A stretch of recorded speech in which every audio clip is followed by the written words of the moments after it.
재료는 딱 4개만 사용이 가능한데 밀가루, 소금, 물, 이스트나 발효종 같은 거 이렇게요. 우유나 설탕 같은 게 아예 들어갈 수가 없다고 하거든요. 그리고 현장에서 직접 반죽하고 구워야 되고 냉동 생지도 쓸 수가 없대요. 그러니까 사실 공장 생산 방식으로 만드는 SPC가 파리바게트에 바게트라는 이름을 쓰는 걸 보면 파리 사람들 입장에선 띠용이긴 하겠죠? 안녕하세요. 제가 요새 진격의 거인을 보고 있는데요. 밥해 먹으면 꼬박꼬박 설거지도 하고 음수도 한두 시간 안에 바로 내다버리고 하는데도 대체 어디서 나왔는지 촛발이가 계속 생겨나는 거예요. 그러니까 저랑 촛발이는 미친 듯이 전쟁을 시작했어요. 저는 촛발이를 박멸하려고 노력하고 있는데 촛발이는 그냥 저를 귀찮게 만드는 것 자체가 목적인 것 같아요. 짜증나서 손바닥으로 내려치려고 하는데 갑자기 그게 생각나는 거예요. 나 진격의 거인? 근데 이 촛파리가 조사병단 엑스트라 마냥 죽어야 되는데 제 집에 들어온, 제 집에서 자연 발생한 이 촛파리는 리바이 병장이에요. 아리스토텔레스 아저씨가 말했던 것처럼 자연 발생설을 믿어야 될 때가 온 것 같아요. 자연에서 갑작스러운 생명체가 생겨난다. 파스테르 아저씨가 자연 발생하지 않았습니다 했다는데 파스테르 씨도 저희 집에 와보면 이게 아닌데? 할 거예요. 그래서 오늘은 촛파리를 보면서 파리바게트에 대해서 좀 떠들어 보려고 해요. 90년대생들까지는 기억하실 텐데 사실 파리바게트 이전에 또 다른 전국적인 체인점이 있었어요. 크라운 베이커리라고. 여러분 크라운 샌드는 아시죠? 크라운에서 나온 과자들도 맛있는 거 많잖아요. 어쨌든 원래는 크라운 베이커리가 절대 강자였어요. 그러다 파리바게트가 역전의 기회를 사로잡게 됐는데 그 이유가 바로 생크림 케이크예요. 이거 하나 때문은 아니지만 아직까지도 기념일에 생크림 케이크 많이 사잖아요. 그러는 걸 생각해보면 아마 어마어마한 영향력이 아니었을까 싶어요. 그 전까지는 생일 케이크다 하면은 엄마 아빠가 크라운 베이커리에 있는 버터 케이크 사왔다 이런 느낌이었거든요. 아마 요즘 어린이 친구들이 이걸 보게 되면 버터 케이크? 그게 뭐대? 하겠죠? 무튼 그때 생크림 케이크가 엄청난 히트를 치게 됐는데 어느 정도였냐면 빵집에서 생크림만 따로 파는 아이디어를 내기 시작했을 정도로요. 요즘도 따로 사는 사람 있겠지만 당시만 해도 생크림을 따로 판다고? 이거 엄청 고급인데? 하면서 미친 듯이 빵집을 가가지고 그것만 사 먹던 기억도 나요. 저희 엄마는 바게트에 생크림 발라먹는 걸 좋아하셨거든요. 바게트 하니까 생각났는데 프랑스에는 바게트 제조 방식이 법으로 정해져 있는 거 아세요? 정식 명칭은 없는데 프랑스 정부가 1993년에 빵법이라는 걸 만들었거든요. 왜냐면 프랑스에서는 바게트가 일상식인데 그러니까 한국인의 밥 같은 거죠. 여기도 8, 90년대에 공장 빵들이나 프랜차이즈 같은 곳들이 막 생기면서 싸고 대량 생산되는 빵 아닌 빵이 성행하게 된 거예요. 그러면서 바게트는 국민적 상징이다. 구리고 싼 빵이 웬 말이냐 하는 의견들이 생기면서 바게트를 만드는 방법이 법으로 정해지게 됐다라는 거죠. 그래서 프랑스에서 전통 바게트라는 명칭이 붙으면 그거 자체가 이제 품질과 맛이 어느 정도 인증된 거라고 볼 수 있고요. 전통 빵집들도 경쟁력이 생겼겠죠? 재료는 딱 4개만 사용이 가능한데 밀가루, 소금, 물, 이스트나 발효종 같은 거 이렇게요. 우유나 설탕 같은 게 아예 들어갈 수가 없다고 하거든요. 그리고 현장에서 직접 반죽하고 구워야 되고 냉동 생지도 쓸 수가 없대요. 그러니까 사실 공장 생산 방식으로 만드는 SPC가 파리바게트에 바게트라는 이름을 쓰는 걸 보면 파리 사람들 입장에선 띠용이긴 하겠죠? 약간 이탈리아 사람들이 아메리카노를 커피라고 이름 붙이지도 않고 아메리카노라고 말하는 것처럼 뭔가 파리바게트에 바게트도 좀 별명이 붙어도 되지 않을까요?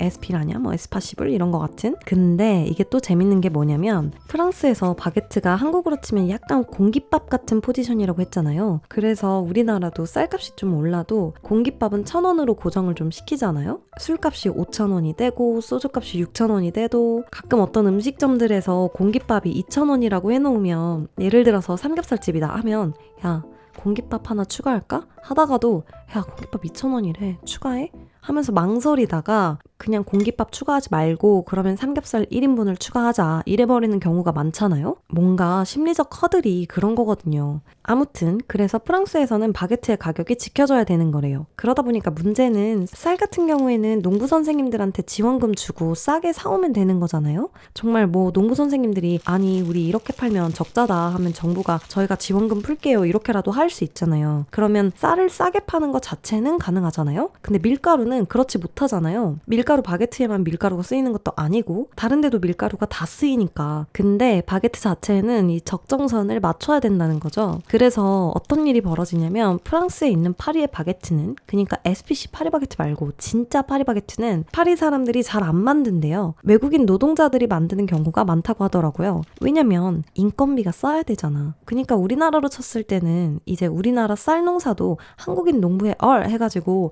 약간 그 회색 체크무늬 남방 입고 밀짚 모자 쓴 아저씨가 하회탈처럼 웃음 짓고 있는 게 아니라 이제는 너 씨발 빨리빨리 이러면서 외국인들이 일하고 있는 것처럼 바게트도 그렇게 되는 거래요. 그러니까 이제 많은 나라가 다문화 노동 없으면 유지가 어려운 환경이 되는 거죠.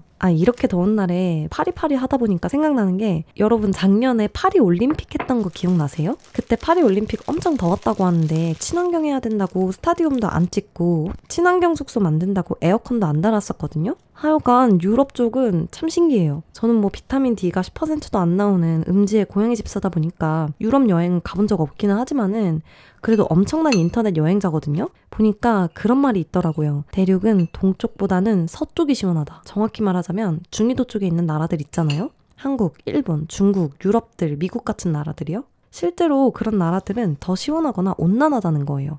이유라면 해류의 영향인데요. 대부분의 바다가 적도에서 북쪽이나 남쪽으로 따뜻한 물을 보내고 극지방에서는 적도로 차가운 물을 돌려보내는데 지구는 서쪽에서 동쪽으로 자전을 하잖아요. 그래서 따뜻한 해류는 동쪽 해안으로, 차가운 해류는 서쪽 해안으로 이동을 한대요. 그래서 샌프란시스코 같은 데는 동쪽보다 시원하고 건조하다고 하더라고요. 뭐 저랑 여러분이 교과서에서 배웠다가 잊어버린 편서풍의 영향도 있을 거고요. 당연히 예외도 있긴 하겠지만 어쨌든 해류가 삥삥 돌면서 그 과정에서 어떤 난류가 올라오니까 동아시아 쪽은 여름에 미친 듯이 덥다가 또 겨울이 되면 시베리아 한파 때문에 엄청 춥게 되는 거죠. 그러니까 일교차가 커서 올라갈 때는 40도, 내려갈 때는 영하 30도까지 내려가고. 근데 우리 평소에 영화 보던 거 떠올려보세요. 파리지행이나 런던 이웃 생각해보면 맨날 비가 보슬보슬 내릴지언정 겨울에 우리처럼 전 국민이 오리털 파카 패딩 입고 그렇지는 않잖아요. 미국도 그러잖아요. 뉴욕은 개 추운데 LA 같은 데는 겨울에도 서핑할지도 몰라요. 그리고 파리올림픽에 에어컨 안 달았다고 했을 때 또 많이 화제가 됐던 게 유럽의 에어컨 보급률이 낮다는 사실이었잖아요.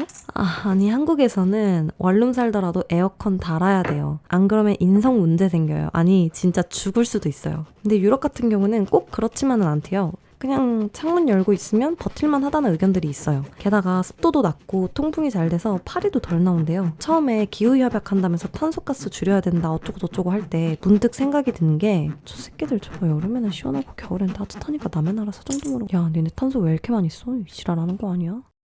약간 그런 생각을 한 거죠. 그러니까 평지에 사는 애들이 산 중턱에 사는 애들한테 야 니네 왜 차 타고 다녀? 말하는 것 같은? 아니 내가 경사 엄청나게 높은 데서 살면 차를 타고 버스 타고 이제 올라가야지 그런. 하여튼 지금 초파리 때문에 고생하고 있고 더위 때문에 짜증나다 보니까 다소 거친 말이 나왔는데 그냥 개인적인 의견이라고 생각해 주세요.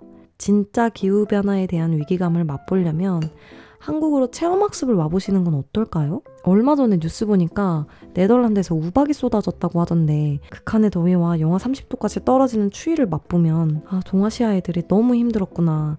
얘네 벌벌벌 추위에 떨면서 겨우겨우 살아남은 애들이구나 하면서 유럽의 기후도 이렇게 되어버릴지도 모르겠구나 하는 경각심을 가지게 되겠죠. 이게 다양성과 이해가 아니겠어요?